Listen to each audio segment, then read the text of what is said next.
This is Raul Lopez, and you're listening to How Do You Say Success in Spanglish? The path to success isn't easy. For minorities and people of color, many attempt this journey with little to no guidance.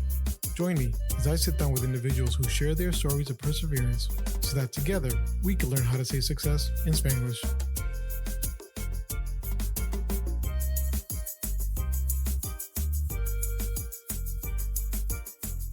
What's good, mi gente? Welcome back. This is Raul. Today's guest, I have a good friend of mine, José Vega. How's it going, Jose? Hey, good. How you doing, Raul? Doing all right. Yeah, man. I know we're quite a few hours away distance, so I really appreciate you taking the time to meet with me. So José Vega is a manufacturing manager at Biogen, currently working on the only FDA-approved drug for Alzheimer's. He's Boston born and raised, but Jose now lives in Switzerland as an expat. So that's quite a journey for people, especially for a Panamanian, to have roots in Panama, growth in Boston, and now living in Switzerland. So, I guess with all journeys, just kind of start at the beginning. Tell me a little bit about growing up in Boston. Yeah, so I'm originally from, like Raul said, from Boston, specifically Jamaica Plain, which is like I think at the time was like a half and half, like minority, Latino, Black neighborhood, white neighborhood, right? I think if you visit JP today, you see there's a big change in gentrification. But yeah, so I came from two immigrant parents from Panama. So they made the journey. My dad first came over in like 1968 the first time, then went back to Panama, and then he finally moved full time with my mother in I think like 1979. Then I have one older brother. So we lived and grew up in the same house in Jamaica Plain. So obviously, coming back from Panama, where they're from, is a very, very small village. Call it Los Montes, literally like village, right? And so my mom is one of 11, and my dad is one of 12. So I have a big, big family on both sides.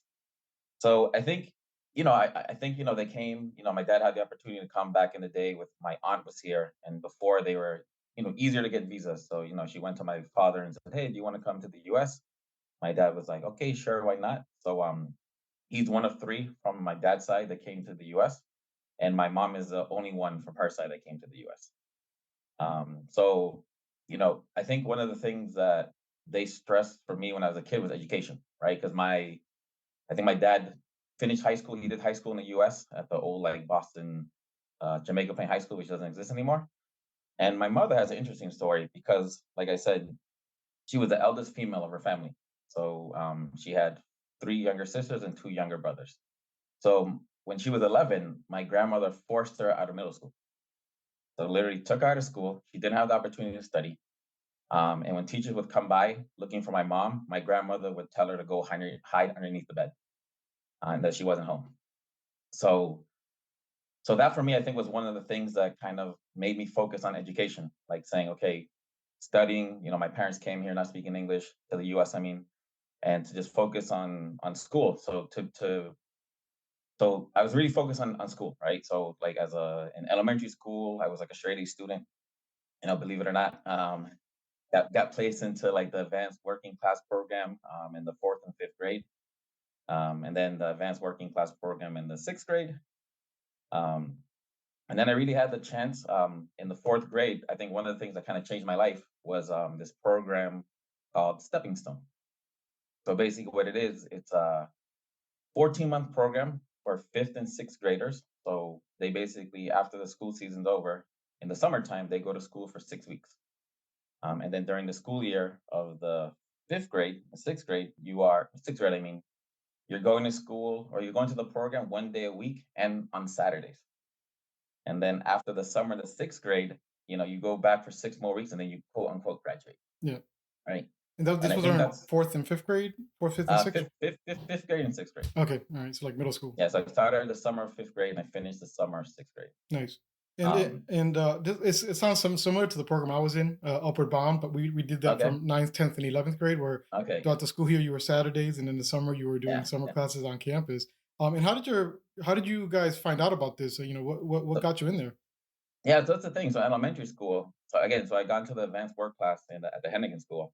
My teacher, Miss Matthews, right? They wanted to nominate students for the program, right? So basically the program is catered to like kids in the city of Boston, normally like from inner city youth. And the teacher just nominated like myself and some other classmates of mine. So it was kind of cool because okay, it was like it's summer school, but it's with friends, Yeah. right? And the funny story is that so you have to do like an interview, like an application, and like my parents didn't know Boston, downtown Boston. So bro, I missed the interview. So And this was before GPS, so you yeah, could you yeah, couldn't exactly, MapQuest, you exactly. couldn't figure it out. You had to know where you were Yeah. going. So I come back and my teacher's like, "How's everything going?" I'm like, "Hey, Miss Matt, I didn't make it." And she's like, "What?" So she got on the phone right away, called the people at Stepping Stone and said, "No, you really got to take this kid. I think this kid is the perfect, student that you want. And if it wasn't for her, like, I wouldn't have gone to that program. And maybe I'm not where I am today because of her. Yeah. And Because that program, yeah, oh no, go ahead. I'll let you finish. yeah, I was gonna say because that program really opened the doors, right? Because one of the things that's unique about this program is that it prepares you for like middle school, high school, but it also has a strong connection with the private schools in the greater Boston area. So I remember in the fourth grade, a school had come by to talk about it was like called the Roxbury Lions School, and I remember being there, and the school looked so cool. I was like, you're a young kid going to city schools in Boston. You have no backyard, no playground, Yeah. right? Like rocks, crack needles, things of that You nature, probably have a right? basketball court. That's about it. So Yeah, and then I remember being like, oh, it'd be so cool to go to that school, but it's a private school. It costs money, no chance, right? Mhm. And then here comes Stepping Stone. I get in the program, and they help you with applications to think outside just the standard. Okay, let's go to the next public school. So with them, I was able to apply to Roxbury Latin and get in on the full scholarship. Nice. That's awesome. And And so what was the difference? For a lot of us, we keep talking about going to college, and there's a big difference in lifestyle or whatever. mhm, And just I can imagine from being a public school to a private school, starting that's yeah, high school that you're yeah, starting off there. What was that transition like for you? yeah. It's a little different, right? But first time it was all boys school, right? So that's one big change. one, Damn one thing to put out there. it. But I think what was unique about it was the fact that, like, okay, so I came from the city of Boston. I was always like a straight A student, a top student, and then I come and all of a sudden there's like all these kids that are smarter than, or at least I think, their grades show that they were smarter than me. So going from like being on the top of the class to now all of a sudden like being towards like the middle, bottom third was something different for me. I Mhm, wasn't used to that, right? mhm. And having getting like straight A's my whole entire life, and then here I am. I'm like, okay, now I'm struggling a bit, right? So that was one of the big challenges there. The school was very small too, right? So I think it was in our grade was like 40 kids we started with, Oh right? wow, yeah, Yeah, yeah. So it's very small, but I think it's good because you have like the student to teacher ratio. A lot you read about the public school system nowadays, right? Where you throw like 35 kids in the classroom with one teacher, and it's like, hey, good luck. Survival of the fittest. Maybe one might get out of it, right? yep, yep. So I was going to say it's a school that small. The personal connection, the personal focus on each individual student is a little bit better. When I got to my school, we were getting close to the end of my senior year when they're starting to get to what they called accreditation, and mhm, they were checking the schools to make sure that they're up to keep par. And I remember yeah, school was like, "Oh, we're going to put new blinds," and I'm like, "How's that going to help with the education? That's not doing anything." And then they started mixing in some of the classes. So I was in my senior class, and we had maybe like 25, 30 kids. We were sharing 10 books. It's just this book with a bunch of shortened versions of famous stories. So like oh it's my like goodness. 30 pages of Moby Dick condensed. You know what I mean? It's like it's whatever. Oh Half the yeah. pages are ripped out. They're all scribbled up. But they started removing the college classes, the college training, and put everybody mixed together in a way to kind of balance out everything. I don't know what the idea was behind it, but they kind of had to lower everything to the lowest common denominator. So for me, I was barely doing any work and doing really good in the class just because they needed to kind of keep those grades levels up because they were going to lose, which they did. They lost their accreditation. So I can imagine being in a school where you're one of 40, you said 40 kids, right? 40 per class, so like 275 in the end, the whole school. So yeah, but 40 for the class. So I can imagine your class size of what, like 13. 13 kids, you know what I mean? Oh, yeah, They yeah. knew exactly where you were struggling that can help out. And it's amazing that you were able to get into the program. And for a lot of us, I think we start dealing with that when we get to college, where that transition between Yeah. I was the smartest kid in my school and now I'm not. Did that help you at all when you started? Or did the school kind of help you prepare and get Yeah, ready so for the colleges? thing is maybe for me, like, so once I got into the private school, and I don't know if it was just like arrogance, but I knew that college was the next step, right? Hey, it's a private school. The kids that go to the school go on to Harvard, they go on to Princeton, they go on to Yale, right? They go do big famous things. Famous kids of professionals, and they come to school there, right?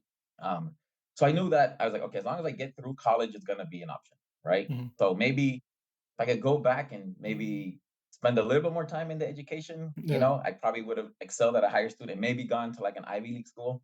But I think for me, knowing that, okay, I'm going to go to college, that was always going to be something I was going to do. Right. So when the applications came, I applied to like 10 schools, 11 schools, and I got into like eight of them. Right. So I was like, okay, I'm going to continue. I'm going to go Mhm. somewhere. At the end, it was the one that gave the most money. And Boston University is very generous with their financial aid package the first year. Yeah, yeah, yeah. And so, So, I mean, it's funny you say stuff like that because it's kind of a discussion as a father I have with people, where you're trying to balance off the, I want my kid to kind of grow up to kind of have the same kind of somewhat an experience that I had to understand the struggle a little bit, just because not to force them to struggle, but then you're also like, I'd rather my kid go to school and come in last place and still go to a good school than yeah, being top 10 in a school and maybe they go to a good school. So yeah. so I can imagine that thing. So when you started and you got into the schools you got into, you ended up deciding on Boston University. How was that transition? Yeah, so that was kind of like, okay, so my older brother, right? He was at BU at the time before me. So he had been there like 2 years ahead of me.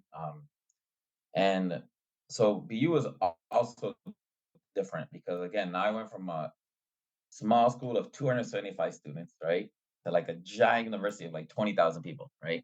So, you remember like I think like one of my first chemistry classes was like maybe 400, 500 students, right? Hmm. It was like my entire old, you know, student population all in one class, right?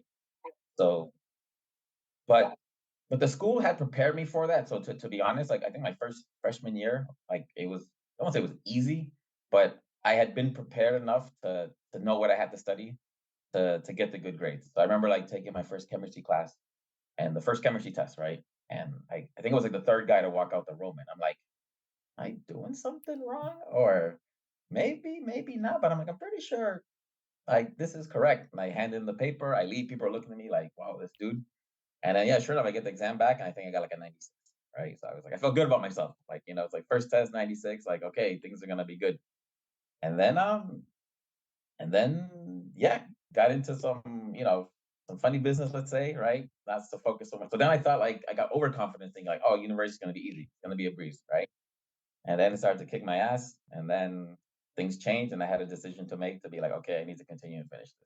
Dude, I had the same exact experience with my chemistry class. My first chemistry exam, I came out of that exam with like a 95.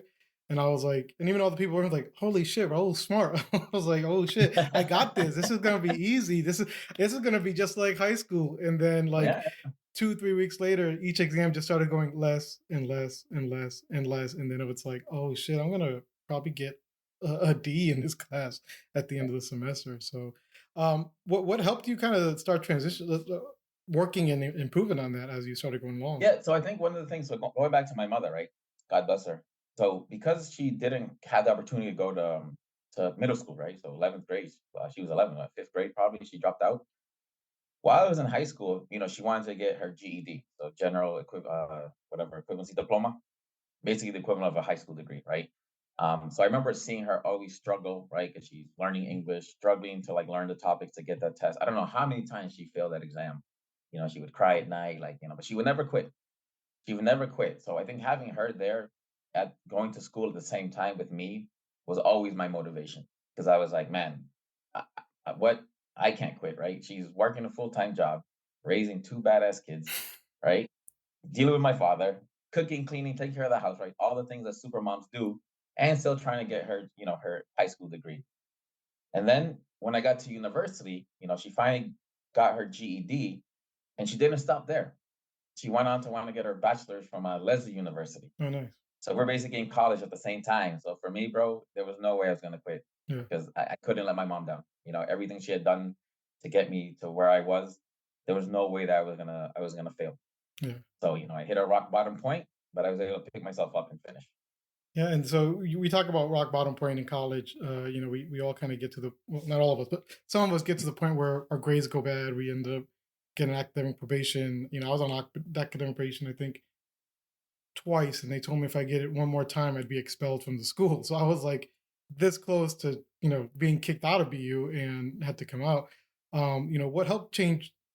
What did you have to do to kind of pick yourself up from where you were? Yeah, exactly. So like, so when I started at BU, I hated writing. I hated English, right? That was always my nemesis, right? So my SAT score was like a 500, but my math was like 750, right? So that always balanced out the rest.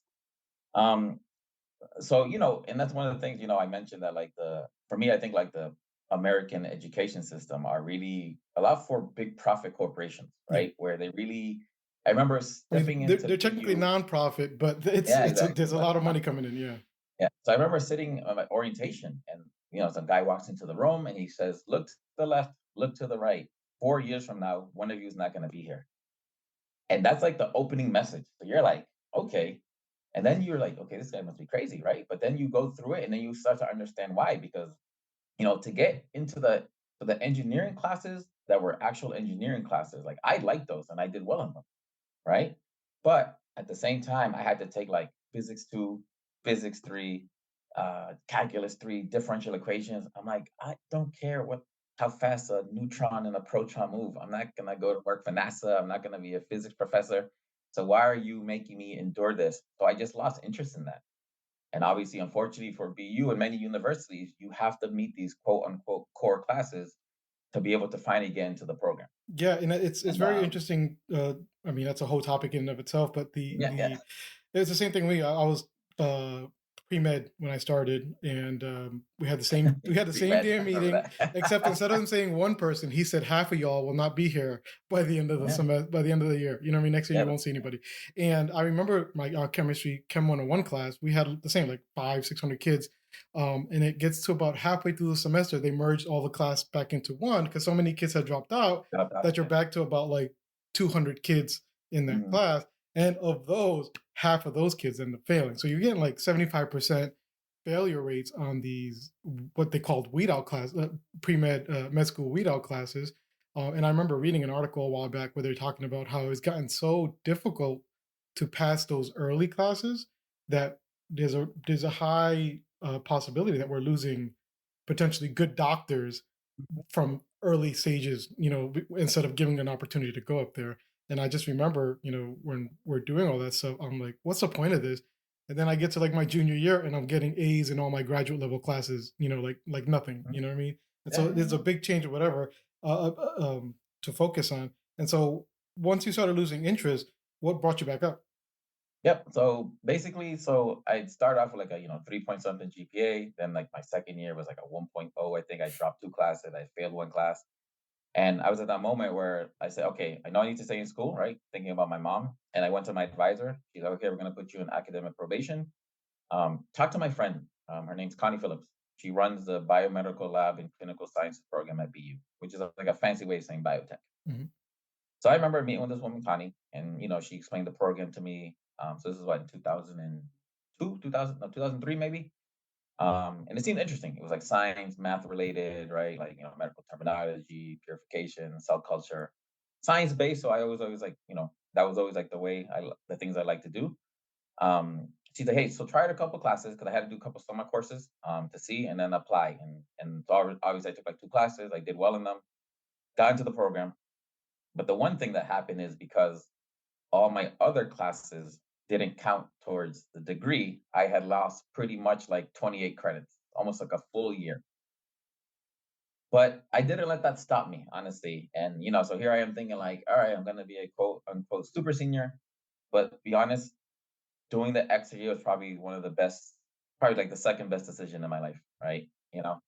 Because I was really then focused in the classes. I enjoy what I was doing. I like to go to class. I was doing well again.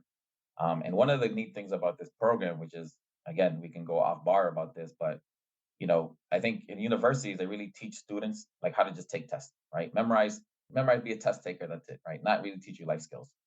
But this program, in order to graduate, you had to do an externship, meaning you had to go work somewhere at a company or intern somewhere at some department of science somewhere within the school to get credit, and that's how you get the life experience, right? And that's how you get the real work experience. Nice. And that was one of the things that really helped propel me, to the next step of my career and my life. So Nice, that's awesome. And so, obviously, you did well there and were able to graduate. Did you start working right away, or did you? yep. So yeah, so my last year basically I was doing an externship for the whole year, right? So and then the cool thing was like they graded you on a 4.0 scale. So it was always like 4.0 for 20 credits. You Nice, take that, nice, Dean's List. nice, nice. But the thing is like that program, in that time in Boston, like 2004, 5, 6, it was really like biotech was just starting. It was like in its infancy. Mhm. And I remember, the woman Connie having lots of connections with the different biotech companies, pharma companies in the area. That, part of it also, you had to like do a resume writing with her. So you went to do a resume. She's like, yeah, I'm going to screen some calls. I'm going to do this, da, da, da. So she calls me. She's like, hey, Jose, getting close to the graduation. I'm like, yeah. She's like, yeah, you need to come in. We got to, look for work. And I'm like, okay, let's do this. So I went, I met her, gave her my resume. She tweaked it around a bit. Bro, literally, like I leave her office and not even like 5 minutes by the time I get to my car, I already got 2 phone calls about people like interested in my resume. And I was like, okay, that's cool, right? So then I was like, okay, so work's gonna happen. So then I started to, apply to positions, go to job fairs, the old school job fairs where all the companies come. And I really had liked, pharmacology because my externship was working for helping grad students in the Department of Pharmacology at BU. So it was kind of cool. We were doing like, they were doing like testing some drug on the relapse of cocaine addiction. So we had to like test rats and, perform surgeries, juice them up with coke, see the reaction, see the effect on them. Pretty messed up, man. But hey, Right. we got to start somewhere, right? You walk in the lab and there's just like EDM music and all these rats Yeah, dancing. yeah. Actually, there was like 2 incidents where I think police showed up because like someone had broken and took the cocaine, right? Oh, Because they oh had it my! like locked up and stuff. So I crazy, would, right? I wouldn't, I wouldn't doubt that. Yeah, but yeah. But so yeah, so I got offered a job as like an unpaid job at Biogen. So I think it was like their internship program for like Hmm. 6 months. Like, yeah, but I taken an extra year. I need to make some money, right? I was like I went to school, I spent this much, but so I went to this job fair, then I changed my mentality, and it was like someone told me was like, hey, you know what you should do? You should just really try to get your foot in the door, and then things open up. So instead of going specifically saying, hey, I wanted this type of job, I was just like, hey, I'm open to anything. I want to try something out. Here's my resume. So they called me up. So the manufacturing team at Biogen at the time, they were doing like a big hiring, right? So I remember going in there one day, like on the Friday, and there was like maybe, I don't know, like 40 people, right? Doing like, so it was a full day of interviews. So yeah, I sat down, met with the different managers, did a rotation. So that was on the Friday. Then I think the following Sunday was the graduation from BU. And then the week after, they called me to offer me a job, Nice. Biogen. So and at that point, I was like, okay, they want to pay me this. Okay, I'm going to take it. I'm in. I got my foot in the door. Let's see where it takes me from there. Hmm. So Yeah, and I think for a lot of students, when they're graduating, the common trope is, how can I get a job because they're asking for experience, but I can't get a job to gain that experience. And yeah, sometimes you just gotta take what you can get just to get yourself in there. And so you started working. Um, how long after you started working did you decide to go for your master's? yeah. So that was in. So it's funny because after I doing an extra year of school, I was like, oh man, never gonna go back to school, right? So 2006, I started at Biogen. 2007, 2008.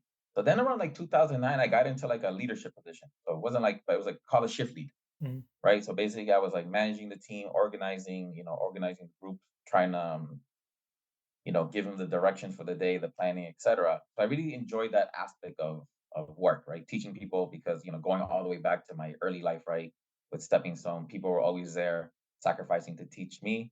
So it was always my way to kind of give back, right?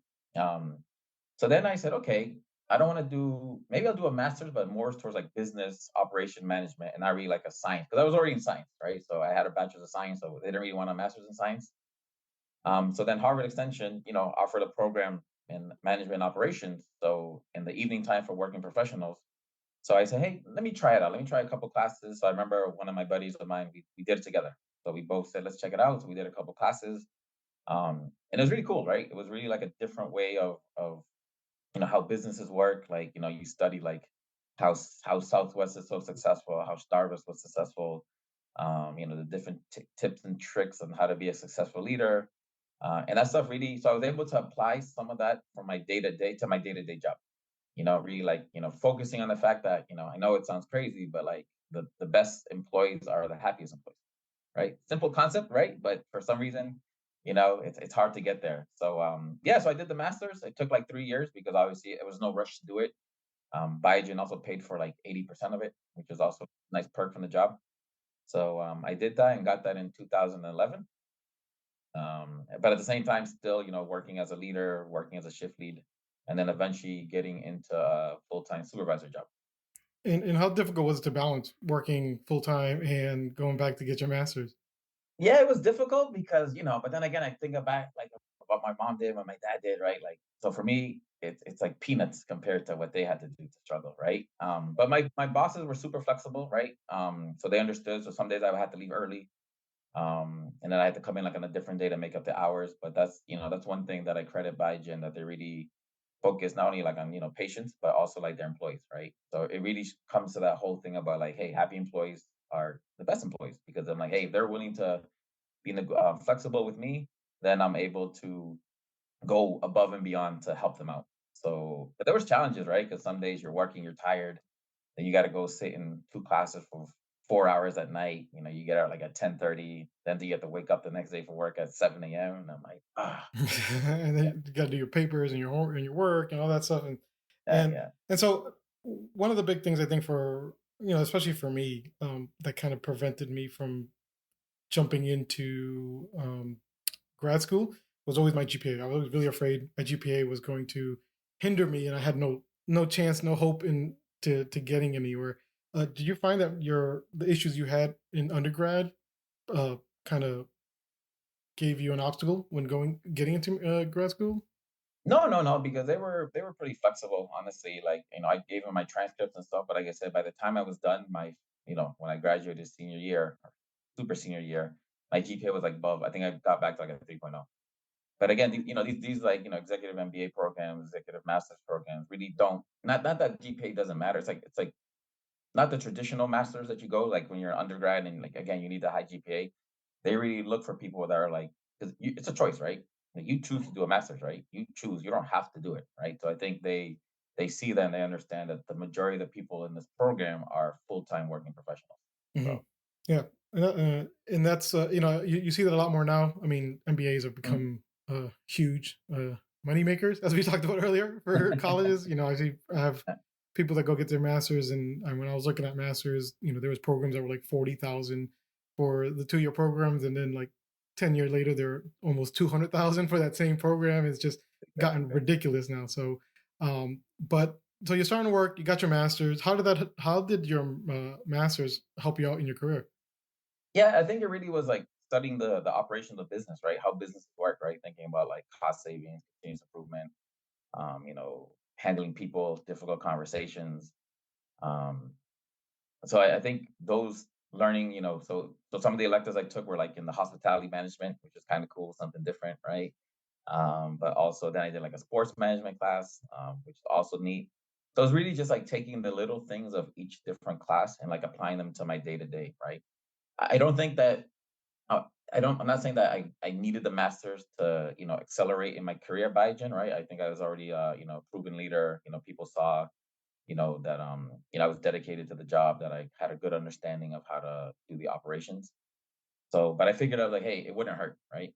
A master is never a bad thing to have. And if I can have the opportunity to get it, and if my company's gonna pay for it, then why not?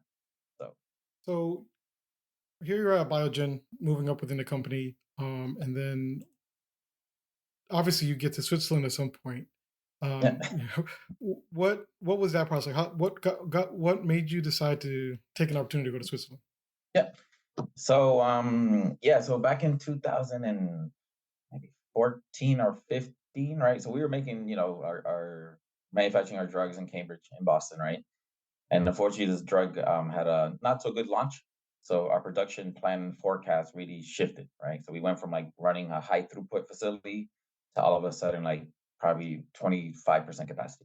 So obviously, for a big company in the city of Boston, Cambridge area, where real estate is expensive, the company that they weren't going to have any profit, knowing that we also had a similar site in North Carolina in RTP, Research Triangle Park.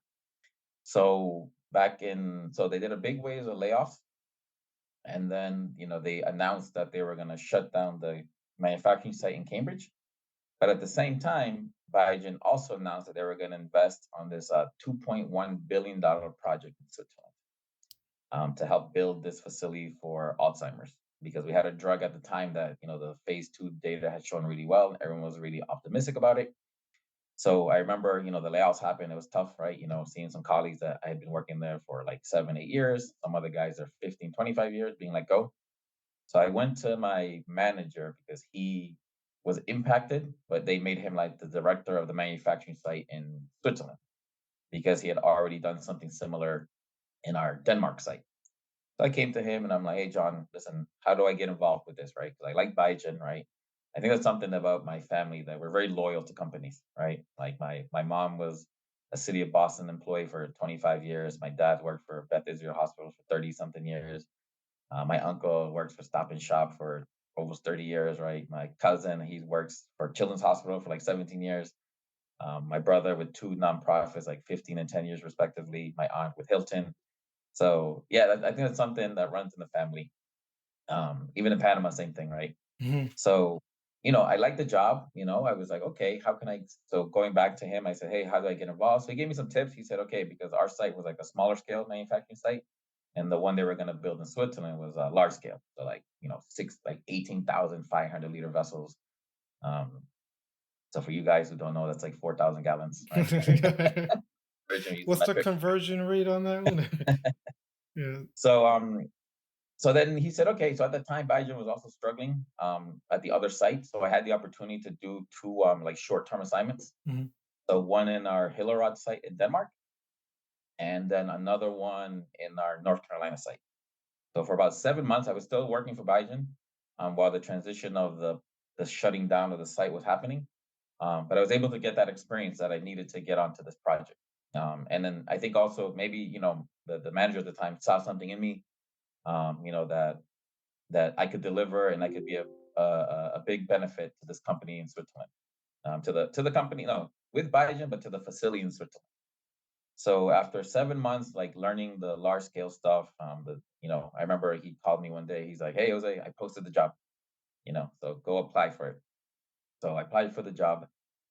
We had the interview, and the interview was really like, okay, before you leave that place, go find this and this and this and this and this. So I kind of had a good feeling that I'm like, okay, I think this job is going to be mine, right? Yeah. Mhm. So sure enough, I was offered the job to work on this. It was called the Next Gen Manufacturing Facility because it was going to be one of the first fully automated sites like in the world, not just for Biogen. So that was exciting. So basically, because we closed our Cambridge site, I had to move to North Carolina, Nice. the Mhm. Research Triangle Park. That was part of the gig because although I was working on the project in Switzerland, there was no guarantee that I would go to Switzerland, right? Because this is how it is, right? There's no guarantees in life, right? But speaking to him and seeing other people who had gone through this process for like the Denmark site, normally the people who are involved in the beginning, usually if they want, they can kind of get their way over there because they have the knowledge, they had the experience, right? So it makes sense for someone like me to go over there in the future. So going back, so I'm in North Carolina for like 7 or 8 months. I think I moved right after Thanksgiving. And literally, I think I spent like 35 days there in the 7 months because part of the project was to fly and check out all the equipment that was being built around the world, right? So we had like 3 locations in the US, they were manufacturing stuff. So even in Massachusetts, I was able to do a home trip there, like in Allentown, Pennsylvania, Springfield, Missouri, Western Mass. Then we had a company in Ireland building equipment, so I got to go to Ireland. I got to go to Germany, so it was pretty cool. A lot of traveling, but it was just good to But I had the whole vision, right? I'd seen like, okay, I know where this is and this is and this is. And then when it gets to site, we got to put it together and operate it. So I'll never forget the first time I went to Switzerland. It was after the Super Bowl, the Patriots come back against the Falcons, right? I was in Florida, And my boss the week before is like, "What are you doing next week?" I'm like, "Oh, I just going to Florida, watch the Super Bowl with some friends." Like, "Hey, can you go to Switzerland?" And I was like, "Sure, right." I jump on the plane, get to Switzerland, and then there I do the interviews. And again, the interviews are more like people getting to know me, understand me, who I am. Um, and then, so then they offered me the job, but because we are talking earlier about how I feel like I have reverse immigration here, trying to move to Switzerland, it took almost like 6 months to get my visa approved because Switzerland's one of those places where they have a lot of smart people, right? So they're like, why do we need someone from the outside to come here when we have, they're a hub of pharma biotech companies, right? So, and sure enough, they have the people that can do the job. But so I had to go back and forth between the local authorities, my job, letters, going back and forth to finally like allow me to go there. So yeah, in 2017, I packed up my stuff from North Carolina and I found myself here in good old Switzerland, Nice, middle of Europe. nice. And it's funny you mentioned it. It's kind of like a reverse immigration story. Your parents coming into this country trying to come to America, and then how you're going. Not necessarily that you're giving up living in America, but you're going for work in Switzerland. And you have to do all that stuff, Yeah, but you deal with some of the same issue. yeah, yeah, It's a culture yeah, yeah. shock. It's a culture difference. There's a language barrier. Yep, What were some of exactly. those difficulties that you had going in there? Yeah, I think like you said, I think the biggest one was like the language barrier, right? So work-wise was fine because the site was all English. So we required everybody to speak English, right? So everybody who came had to have a minimal proficiency in English. So work was fine. That was not the issue. Classic The issue America. was like, yeah. The issue was like, okay, trying to get around town, to make appointments, to go to offices. So like every year I have to renew my permit. Then you get the letters in German and you're like, I don't know what this is. Google Translate, asking my friends who spoke German, my Swiss friends. But it was nice, right? So anytime I had like a question, some of the local Swiss people would say, "Oh, you gotta go do this, you gotta go do that, you gotta go here." And in the bigger cities, people speak English, right? So like Bern, Zurich, those type of places. But like in the smaller towns, like the smaller villages, you ask someone like, "You sprechen Sie English?" And they're "Nah," like no English. It's like, okay, here we go. And then you kind of, you use hand gestures, and you try to figure out the common thing, and it's worked so far. I've been able to achieve a lot here on my own. At the same time, I'm also taking some German classes too because I appreciate the country giving me the opportunity to stay here to work here. So I always find it that I don't want to be one of those people that go, like you hear the thing in the US, it's like you go to America, the live American dream, but then you don't learn any English. It's like, what? It's like at least the basic stuff because it Mhm. might save your life one day, right? Yeah, So I took some German classes. So I'm A1 certified officially, yeah. right? So I have a little certificate So that you're says so you're a good steak sauce. So you're yeah, good. exactly. Yeah, I didn't know what these levels were before, bro. Yeah, It's like US, like English is English. yeah. And here's A1, A2, B1, A2, B2, A2. I'm like, what is this? Now I understand it's the different levels. But Nice, nice. And so so, it's interesting. You're dealing with a language barrier, and I can imagine stuff like going to the doctors. You feel oh sick. yeah, yeah, yeah. Like trying to deal with explaining things and hoping that your doctor will. And so, um, another probably big thing is travel. Your family's now not even driving distance. It's Yeah. all. But Oh, go ahead. yeah, yeah. So it's funny you mentioned that because actually that's one of the reasons why like I came out here because so my parents, they retired and moved back to Panama 10 years ago. Mhm. So they left us, they abandoned us first, right? So I that's how I look at it, right? So I Yeah. always so I always had to fly to go see them anyways, Hmm. right? So Boston, I would go in the wintertime to Panama, get some sun, see my family. So that made it a little bit easier, right? Okay, I left my brother Al, but we have our different lives. Leaving the fraternity guys back there, friends from high school. But the most important thing was like my mom and dad, right? And I was like, okay, here's an opportunity. Switzerland obviously it's a great country, great economy. They make some decent amount of money. Okay, I still have to fly to see my parents. It's just gonna be a little bit longer. So I think that was also one of the reasons that I didn't really hesitate not to come out here. I think had they still been in Boston, that might have changed. I would have been a little bit, maybe a bit more reluctant to move out here. Yeah. But since they had pieced out, I was like, all right, let's check it out. And doing those summer stints in Denmark that I told you about at the beginning also exposed me to that lifestyle. Like so it's based in Denmark, but I was able to go to France, go to Sweden, go to Germany, and that was something that I always, people had told me, like a good family friend that said, "Hey, if you have the opportunity to like work abroad as an expat, your company will send you, do it." And I was like, "Okay, this is the time, right?" I think I was like 33. I was like, "Let's do it. Let's go now." Hmm. And it's been an awesome experience, honestly. It's been really cool to to get to know the areas. And what's neat about it is that I don't get to just go to the big cities, right? Because when people come to Europe, they cram everything in 10 days. We're gonna do Rome and Paris and London, and like you're just exhausted, right? Hmm. So I have the benefit to be like, you know what? I think I want to go check out this town for the weekend, and just go hang out, and then come back home. So Yeah. it's pretty cool. That's one of the added benefits about being out here. Yeah, and it's you also put a good point where someone give you advice to say, if you have an opportunity to go and live abroad, take it. I mean, I didn't go abroad, but I moved from Rhode Island to Texas. Mhm. I lived in Yeah, Texas for Rhode 12 Island, years, Houston, yeah. which does feel like a different country. It's, Yeah, compared to the Northeast. But it's same thing. I wasn't married. I didn't have no kids. I took an opportunity. My dad struggled with it more than my mom. My mom was like, "If you're gonna be happy, go do it." My dad was like, "Are you sure?" He's just nervous being a dad. yeah. But after a while, you get used to it, and it's all for the better. But what kind of advice would you give someone who this is something they're interested in? Being able to live Yeah, abroad and work abroad. I think it's a great thing to do, whether you do it in university, whether you do it in for work, right? It really changes your aspect of life, right? So here I am growing up in the US thinking like, America number one, the best country ever, right? So I used to joke around coming here, telling the people, right? And then, now you look at the time, you see that I think the timing couldn't have been any better, right? Yeah. To leave America when I left to be here. But really take the risk, right? I think one of the things that okay, one of the things that made it easier for me was that I had a job. I don't think I would have just grabbed my stuff and been like, all right, let me go to, I don't know, uh, Sweden. Let me look for work. No, no. I think that for me was too risky. But there are people that do that. And I credit them a lot for taking that risk. I think for me, like having the job security was okay. So I'm gonna have an income.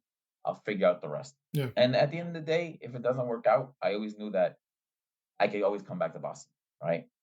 And because Boston's a big biotech hub, I have a lot of old coworkers and connections still with people. So I think that's also one of the things that puts me at ease. That like if I ever were to get laid off, hopefully not, but to find a job wouldn't be that difficult, Mhm. right? Maybe not the same job I have now, but hey, at least I would have a job and I have to struggle to be like, hey, am I going to be unemployed for 2 years, something like that.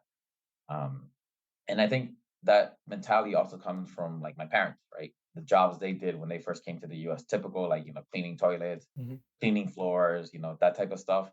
So, you know, those are tough jobs, right? Tough jobs that don't pay anything, right? You use blood, sweat, and tears.